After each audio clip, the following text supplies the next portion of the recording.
Hey, hello again, everyone. We're going to continue talking about the philosophical foundations for what becomes the U.S. government. This is Mr. Frenelli along with Mr. O'Leary. The learning target students will be able to explain how Europe's Enlightenment influenced ideas about government and what became the United States. So, we're talking about this period called the Enlightenment, which is in the 18th century.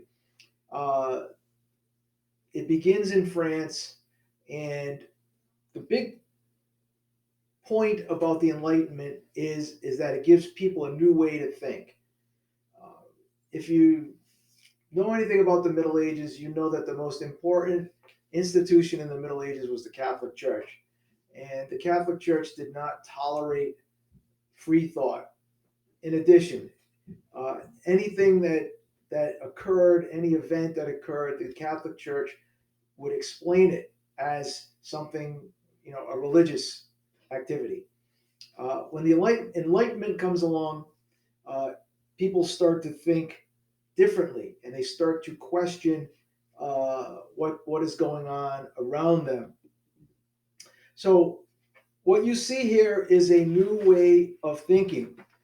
So, it says here faith versus reason.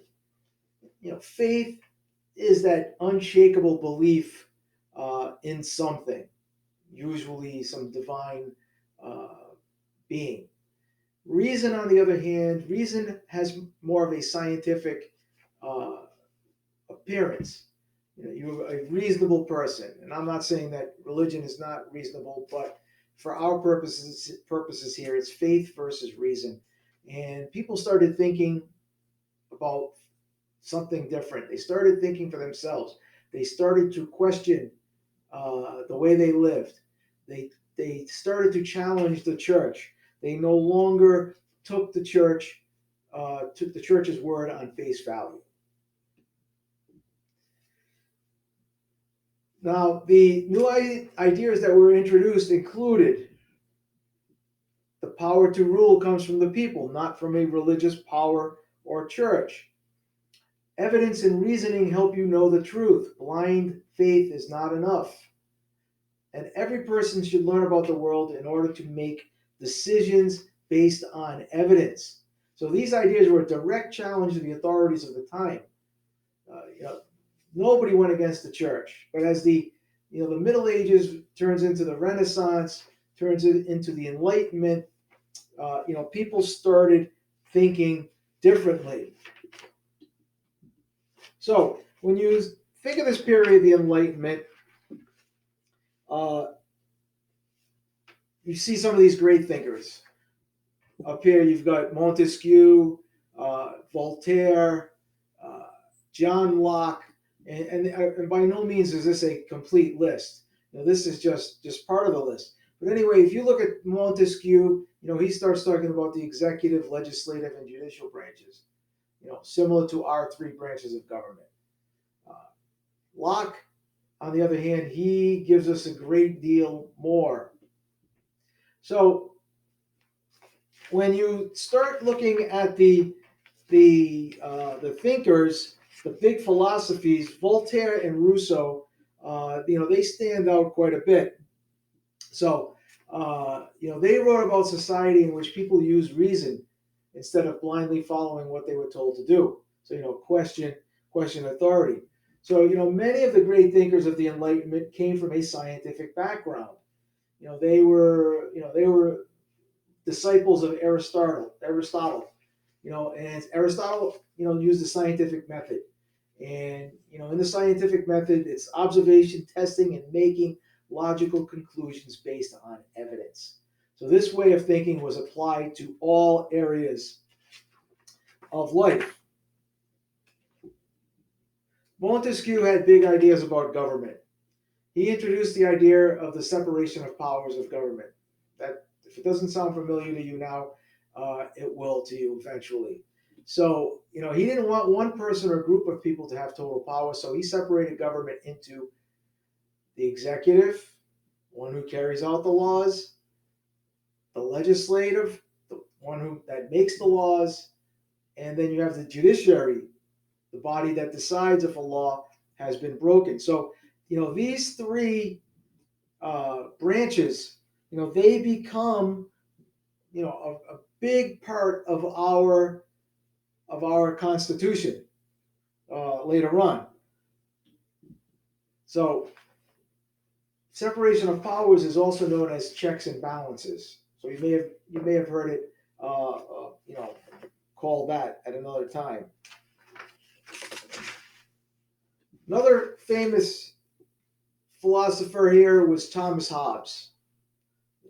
Hobbes wrote that all people, no matter how strong or smart they are, live with a basic fear of others harming them. So Hobbes, he essentially saw people as, they needed a strong leader in order to lead them in the right direction. In order to avoid war, we form into societies. In these societies, Hobbes said, we make social contracts or agreements. In this contract, the people agreed to give up some freedom and be ruled by the government.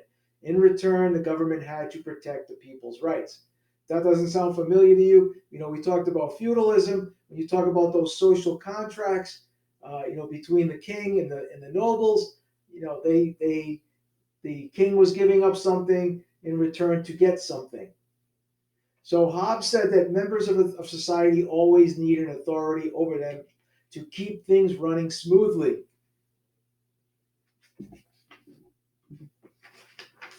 Probably the one philosopher whose writings influenced the thinking of the founders very strongly was John Locke. Locke published a book called The Two Treatises of Government. In that book, Locke explained his ideas about natural rights, and Locke's book was widely read and discussed in the American colonies. So Locke arrived at his ideas by imagining what life might be like if people were living in a state of nature. So when we say state of nature, we're not talking about living off the grid, okay? We're talking about in a place where no governments or laws existed. That may sound like a scary proposition. That borders on anarchy if you think about it. So, Locke was a big proponent of this, natural rights and state of nature. So what were Locke's ideas about natural rights? So Locke reasoned in a state of nature, all people seek to have the following rights. The right to life. People want to survive. People want to be safe as possible from their threats.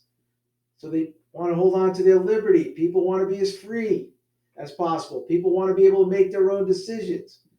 And then finally, property. People want to own the things that are necessary to survive, such as food, houses, tools, or land. So, Locke said that these three rights, life, liberty, and property, are the natural rights. And these are embedded in our Constitution. If I can write Constitution here.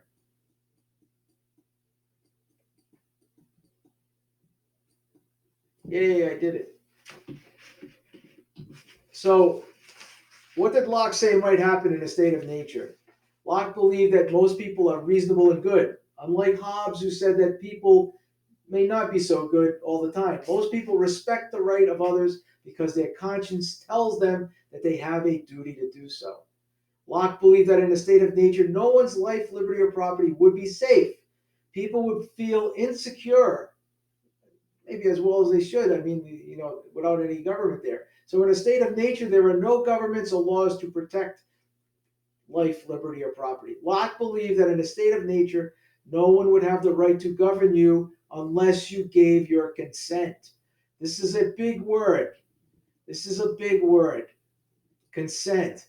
Consent means to approve of something or allow something to take place. So when we have a government, we have given our consent for that government to essentially control our lives. Not control our lives completely, because we have a say. We can direct government in a certain way. So for Locke and the other natural rights philosophers, the great problem was to find a way to protect each person's natural rights.